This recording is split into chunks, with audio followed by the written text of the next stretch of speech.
大家好，这里是文澜小屋。本期我们介绍的是 Brent Penfold 的交易圣经系统交易盈利要诀。作者 Brent Penfold 于1983年在美国银行以机构自营商身份开始职业交易生涯，拥有30年全球指数与外汇期货实战经验，同时是一位特许期货投资顾问。他通过简单机械的模型，长期在日经指数、恒生指数、标准普尔500等14个国际化流动市场中进行交易，并著有 Trading DSPI 等专业投资著作。他的这本交易圣经系统交易盈利要诀为个人与机构投资者提供的一份系统交易构建方案。技术分析与复杂的行情预测或许可以帮助人们解释市场，却很难单独带来持续利润。真正决定账户能否在长期博弈中生存下来的，是对风险的清醒认识、细致的资金管理，以及经过验证并能被严格执行的交易方法。现在，让我们翻开这本书，看看长期盈利的市场少数派究竟恪守了哪些关键原则。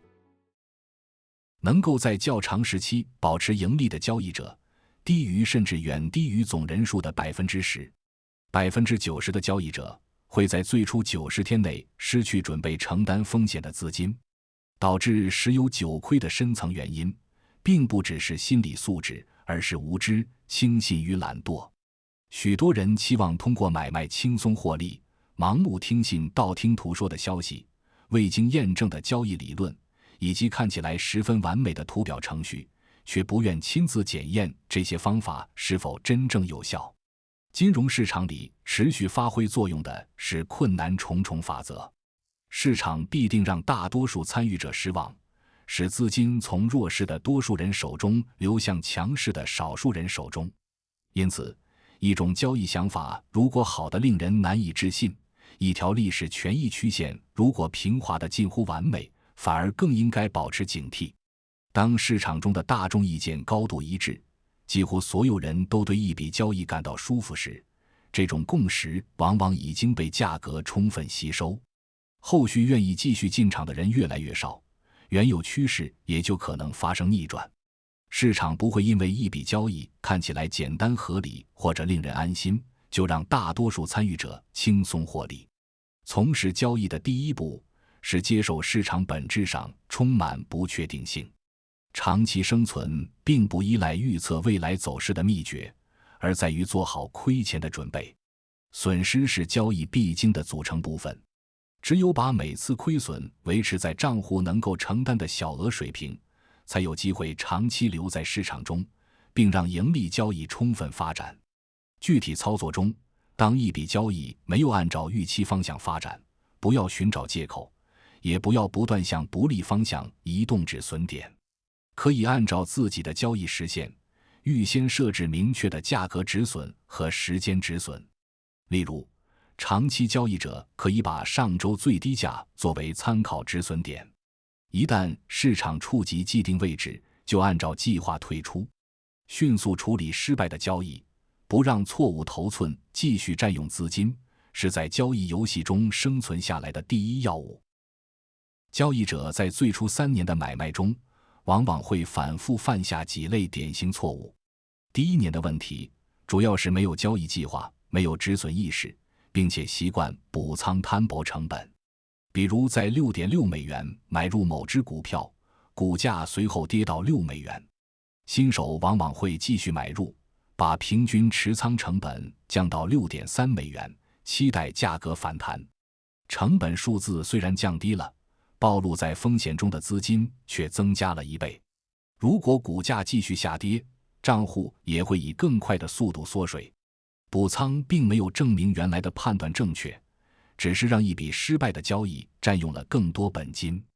进入第2年，交易者开始积累一些经验，也更容易迷信复杂的技术分析。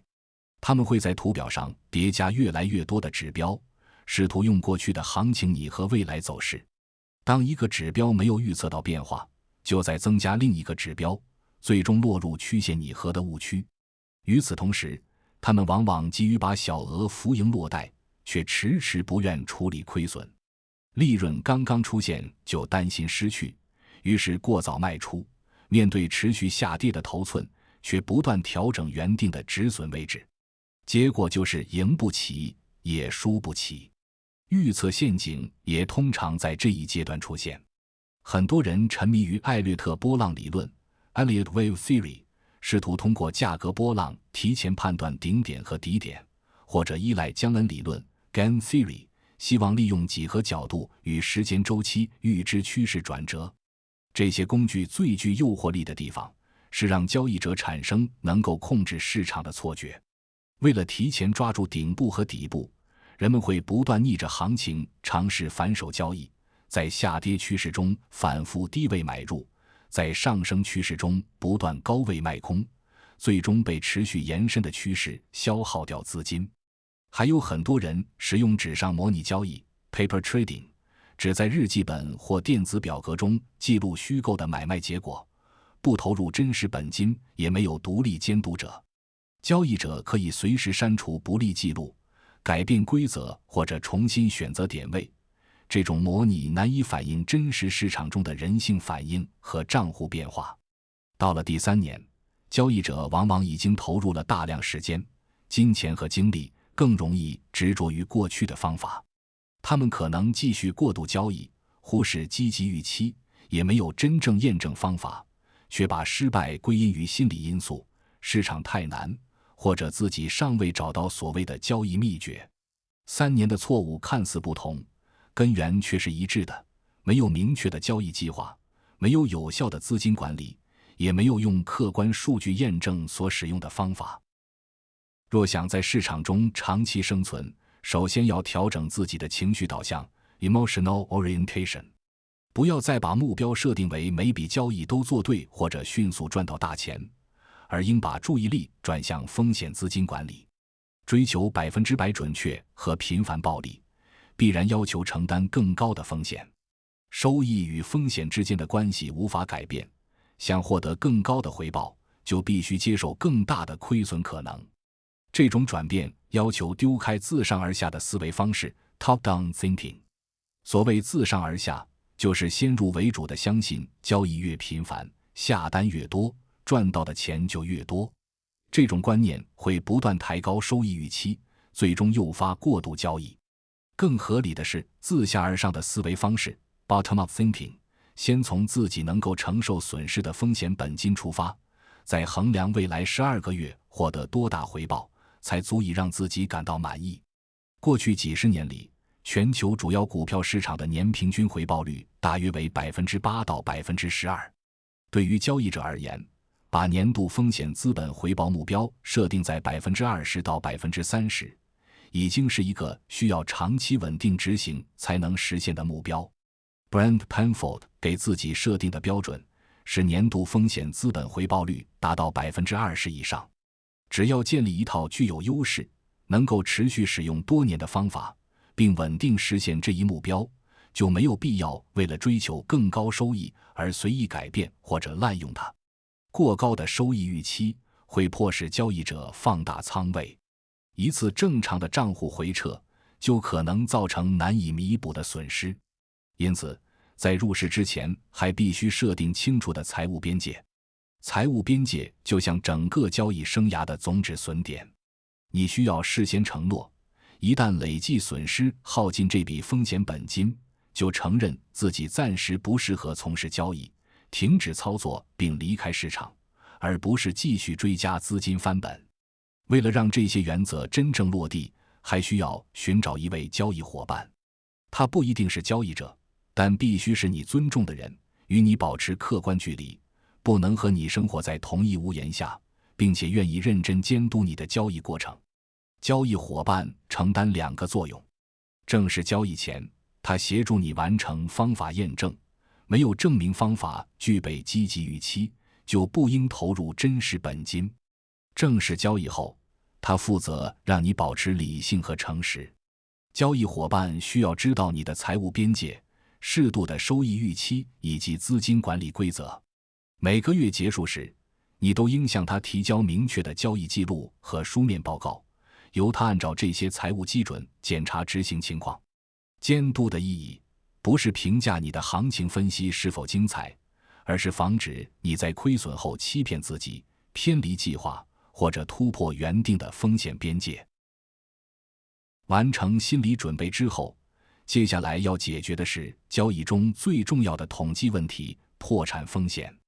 破产风险是累计损失达到破产点，迫使交易者停止交易的概率。这里的破产点不一定是账户余额归零，也可以是本金损失 50%、75%， 或者达到个人设定的财务边界。决定破产概率的第一个关键是单笔交易承担的风险资金。假设鲍勃、莎莉和汤姆都使用准确率为 56% 的1号系统进行外汇交易，这个系统的平均盈利与平均亏损相等，3人的初始风险本金都是1万美元，并且都把损失全部1万美元定义为破产。鲍勃属于冒险型交易者，每次承担2000美元风险，相当于把1万美元本金切分成5个资金单位。只要连续亏损5次，他就会失去全部风险本金，破产概率高达 30%。莎莉每次承担1000美元风险，拥有10个资金单位，破产概率下降到 9%。汤姆每次只承担500美元风险，拥有20个资金单位，即使连续亏损20次，才会损失全部本金。在相同胜率和盈亏比条件下，他的破产概率下降到 1%。这组数据说明，即使使用完全相同的交易方法，单笔风险不同，最终的生存概率也会出现巨大差异。把风险本金至少分成20个单位，是降低破产概率的基本起点，但并不能保证永远不会破产。第二种降低破产风险的方法是提高系统的准确率。如果把1号系统的胜率从 56% 提高到 63%， 同时保持平均盈利等于平均亏损，那么鲍勃的破产概率会从 30% 降到 7%， 莎莉从 9% 降到 0.5%， 汤姆则降到 0%。 不过，从严格的数学意义上说，破产风险不可能真正达到绝对的零。胜率、盈亏比、资金单位或者破产点发生变化，破产概率也会随之改变。第三种办法是提高平均盈利与平均亏损的比率。期货资金管理研究者 Nazar Balsara 曾系统研究这一问题。Brent Penfold 参考其模型进行模拟，假设胜率为 50%， 账户拥有20个资金单位，并把本金缩水 50% 定义为破产，每组盈亏比模拟30次。结果显示，当平均每亏损1美元能够对应 1.5 美元盈利时，模型中的破产风险降到了 0%。 这个结果只适用于上述特定参数，不能脱离胜率、资金单位和破产点单独使用。除了破产风险，交易者还必须面对非对称杠杆 asymmetric leverage。 账户亏损 10%， 需要用剩余本金赚取约 11% 才能回本，亏损 30%， 需要赚取约 43%。 如果本金缩水 50%， 剩下的资金必须实现 100% 的收益才能回到原点。因此，单笔交易承担的风险越小，账户回撤就越低，也越不需要依靠高难度的收益率填补亏损。控制破产风险之后，接下来要寻找真正的交易圣杯。它不是预测永远正确的神秘系统，而是积极预期与足够机会的结合。积极预期是指长期统计下来，平均每1美元风险资金能够带回多少净收益。计算方法是盈利概率乘以平均盈利额，减去亏损概率乘以平均亏损额，再除以每笔交易的初始风险资金。许多人认为胜率越高，交易方法就越好，但把4种每次承担500美元风险的方法放在一起计算，结果并非如此。1号系统的准确率为 60%， 平均盈利与平均亏损都是500美元。每1美元风险资金的预期收益为20美分，10次交易净赚1000美元。证券经纪人法的准确率高达 90%，但盈利一次只能赚300美元，亏损一次却要损失500美元。他的预期收益只有 14%，10 次交易净赚700美元。波段法的准确率为 70%， 平均盈利614美元，平均亏损500美元。他的预期收益为 56%， 10次交易可以赚取2800美元。趋势法的准确率只有 30%， 也就是10次交易中平均会有7次失败。但他每次亏损500美元，每次盈利却能达到2267美元。最终，每1美元风险资金的预期收益达到66美分，10次交易可以积累3300美元净利润。趋势法的胜率在4种方法中最低，却依靠更高的平均盈亏比取得了最高的积极预期和净利润。这说明准确率只是方程的一部分。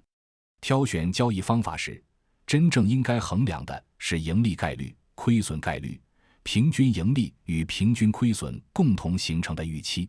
不过，积极预期还只是交易圣杯的一半，另一半是机会，也就是1年中能够重复实现预期的次数。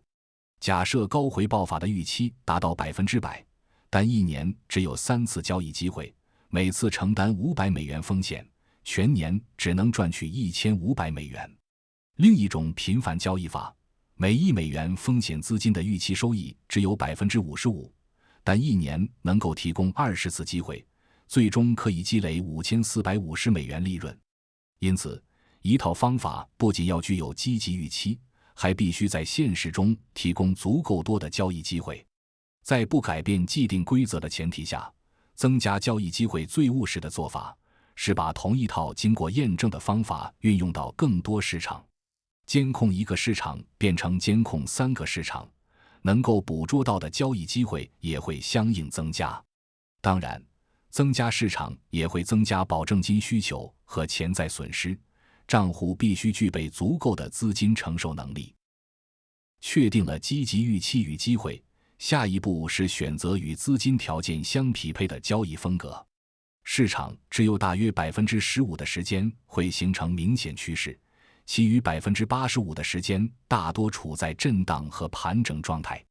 这个结构决定了长期趋势交易与短期波段交易在资金规模、胜率和持仓周期上存在明显差异。长期趋势交易者为了捕捉那 15% 的趋势行情，通常需要同时监控20到30个市场。因为没有人能够提前知道哪一个品种会走出足以弥补其他亏损的大趋势，所以不能对交易机会挑三拣四。Russell Sands 是一名海归交易员、资本经理和系统交易专家。他讲授的长期趋势海归交易系统，就需要在20到30个市场中建立投资组合。以2007年的实际变化为例，假设投入100万美元风险本金，这套系统全年取得了可观收益。但从当年2月到3月下旬，账户净值曾从125万美元下降到50万美元。不到2个月，账户回撤75万美元，回撤比例达到 60%。即使系统最终仍然盈利，也没有多少个人交易者能够承受这样的过程。长期趋势交易的准确率通常只有 25% 到 35%。它依靠少数大额盈利弥补大量小额亏损，因此不仅需要足够的保证金，还要有能力承受较长时间的连续回撤。资金规模较小的个人交易者，即使性格上喜欢长期趋势交易，也未必具备实施这种大额投资组合的条件。相比之下，短期波段交易通常只需要专注于1-2个市场，持仓时间一般为1天到5天，准确率通常能够保持在 50% 以上，账户回撤的持续时间也相对较短，更适合资金有限的个人交易者。美国短线交易员 Larry Williams 在挑战100万美元课程中，使用基于价格模式的短期交易方法，并在培训期间进行实时交易。与需要大额投资组合的海归系统相比，这类方法对个人交易者的资金要求更低。无论采用哪种风格，选择具体市场时都要检查几个客观条件：价格和交易量是否透明，流动性是否充足，是否存在交易对手违约风险，以及交易成本是否足够低。以澳大利亚 SPI 指数期货为例，当指数位于6250点，每点价值25美元时，一份合约的名义价值为156250美元。完成一次买入和卖出，交易费用不足50美元。如果用相同名义价值买卖一个股票组合，按照单边 0.15% 的费率计算，一次完整买卖需要支付468.75美元。假设平均每周交易一次， SPI 期货交易者全年支付的费用约为2600美元，股票组合交易者则要支付24375美元。佣金与买卖价差都会直接降低积极预期。选择流动性高、交易成本低的指数期货或主要外汇市场，是保留系统预期的务实做法。选择好交易风格和市场之后，接下来需要搭建实际交易的三大支柱：资金管理、方法和心理因素。三者缺一不可，但如果没有合理的资金管理和具备积极预期的方法，单靠心理素质也无法阻止本金持续亏损。资金管理承担两个根本任务：账户下跌时保护本金，降低破产风险；账户盈利时逐步扩大交易规模，让利润呈几何级数增长。常见的马丁格尔资金管理是在亏损后加倍下注，并在盈利后缩小仓位。这种做法假设连续亏损后，下一次获胜的概率会提高。但在彼此独立的交易中，上一次亏损不会自动提高下一次盈利的概率。一旦遭遇连续失败或单边行情，翻倍加仓只会迅速放大损失，提高破产概率。正确的方向是反马丁格尔资金管理 （Anti-Martingale Money Management）。亏损时减少合约数量和风险暴露，盈利时再逐步扩大仓位。这里重点看三种代表性模型。第一种是 Larry Williams 创立的威廉斯固定风险。计算合约数量时，用账户余额乘以允许承担的固定风险比例，再除以历史最大单笔亏损，并向下取整。假设账户有3万美元，固定风险比例为 10%， 也就是允许承担3000美元风险。如果所用方法的历史最大单笔亏损为2563美元，那么只能交易一份合约。当账户余额超过51250美元时， 10% 的风险资金才足以覆盖2份合约的最大亏损，因此可以增加到2份。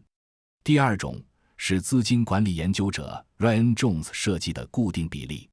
他通过增量，也就是 Delta 控制增加合约的门槛。假设初始账户为2万美元，增量设为18000美元。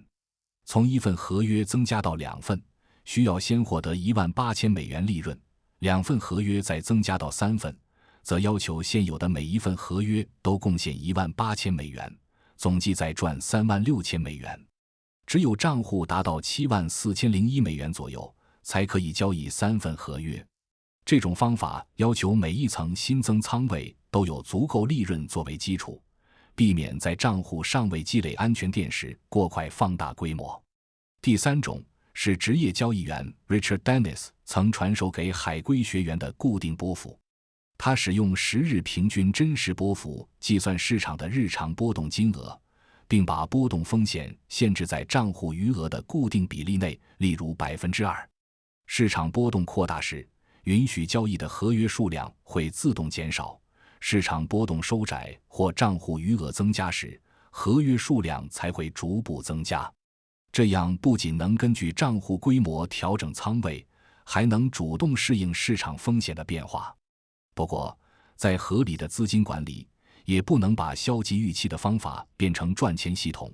更无法自动判断一种方法何时已经失效。因此，还必须为方法本身设置系统终点。系统终点通过单一合约或固定头寸的权益曲线，持续监测方法的权益动量。如果权益曲线跌破预先设定的系统终点，说明原有的积极权益动量已经消失，应停止使用这套方法，不再接受它发出的新交易信号。当权益曲线重新回到系统终点上方，积极权益动量恢复，才考虑重新启用这套方法。系统终点不是为了追求利润最大化，而是为了在方法长期失效、财务边界被耗尽之前，及时停止继续投入风险资金。错过一部分初期盈利，是保存本金必须接受的代价。资金管理解决了每次交易应该承担多少风险。第二支柱的方法，则要回答为什么进场、何时止损以及怎样退出。方法的核心目的是寻找潜在的支撑线与压力线，在上升趋势中，等待价格回落到能够确认趋势的支撑区域后做多；在下降趋势中，等待价格反弹到能够确认弱势的压力区域后做空。真正可以持续执行的方法，必须规则清楚，进场、初始止损和退出位置都能明确表达，不依赖临场划线、模糊判断或者事后的行情解释。平滑异同移动平均线 MACD、相对强弱指数 RSI 等指标，大多是从价格中派生出来的信息，而且通常包含可调节参数。当交易者为了让历史权益曲线更漂亮，不断修改指标周期和参数，使它们重合过去的价格走势，就会落入曲线拟合的误区。参数越多，交易者干预结果的空间越大，历史表现也越难在未来稳定重现。如果使用这类指标，应尽量减少变量、固定参数，并通过客观测试检验它们是否真正具备积极预期，而不是根据过去的行情反复调整。策略设计完成后，还必须进入脱离交易者的自主交易区，也就是让交易方向、进场点、初始止损与退出规则全都依赖固定客观并且可以重复计算的价格规律，不能再根据个人情绪随意调整。例如，采用固定时间窗口的价格通道，比较一段时期内的最高价与最低价，或者使用海龟交易法中的20日价格突破规则。过去20个交易日的最高价和最低价不会因为交易者的观点不同而改变。任何人面对同一份价格数据，得到的数值和方向都应当一致，这才是客观工具的意义。相比之下，一些缺少统计支持的主观工具，可能只是给交易者提供了入场的信心。Brent Penfold 把这类人称为自我安慰的交易者 placebo traders。 即使所依赖的分析工具本身没有明显统计优势，他们仍可能依靠优秀的交易执行获得利润，使用较小的仓位迅速接受亏损，并让盈利交易充分发展。因此，真正带来账户增长的未必是某个神秘比例或者复杂预测，而是资金管理、止损纪律、退出规则和稳定执行。与其把信心建立在无法衡量的主观解释上，更可靠的做法是建立简单、客观、独立的价格规则，再用真实的样本外数据检验它是否具备积极预期。三大支柱中的心理因素，在资金尚未进入市场之前并不会决定交易结果，但当真金白银投入以后，它就会成为连接资金管理与客观方法的纽带。持仓出现浮动盈亏时，意识与潜意识容易发生冲突。恐惧会让交易者不敢执行新的信号，贪婪会让人拒绝退出，痛苦则会诱使人修改止损和交易规则。解决这种冲突，不是强行压制潜意识，而是让潜意识看到可靠的数据。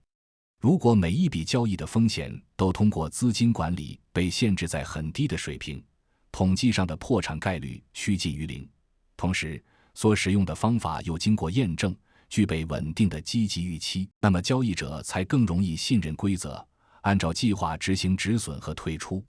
在投入真实本金之前，必须完成一次接近实时交易条件的闭环检验，也就是30次电邮模拟交易 30 Email Simulated Trades， 简称 TEST，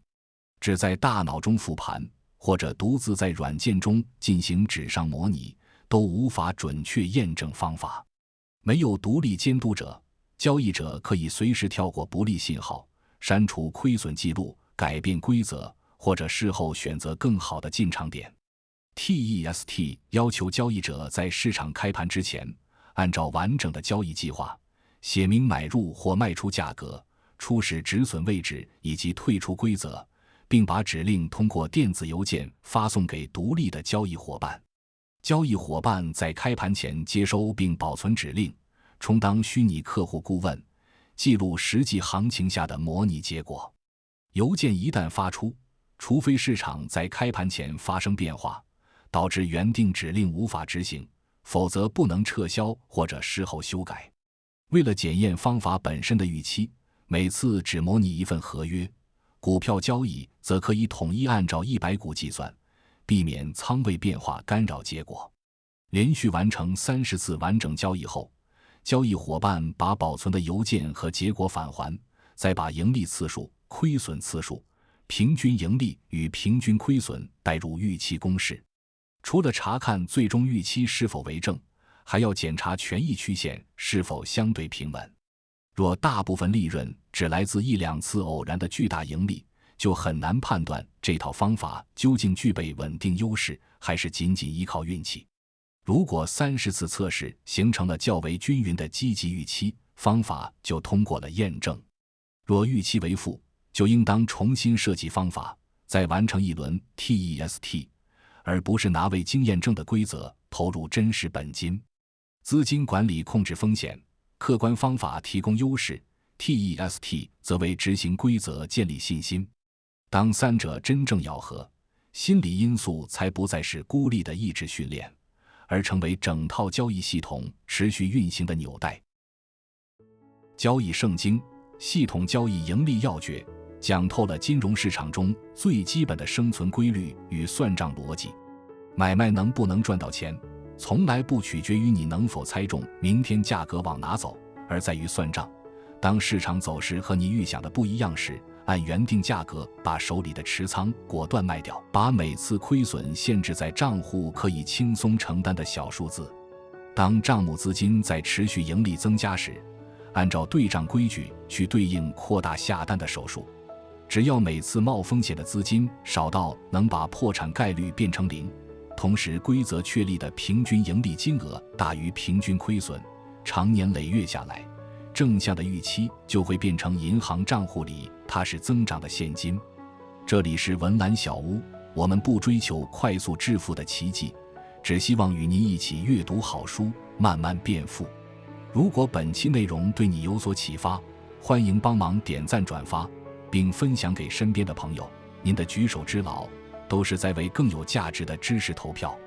也相信您聆听本期视频的时间付出，会在未来化作认知上的复利，为您带来最稳健的回报。感谢您看到这里，我们下期再见。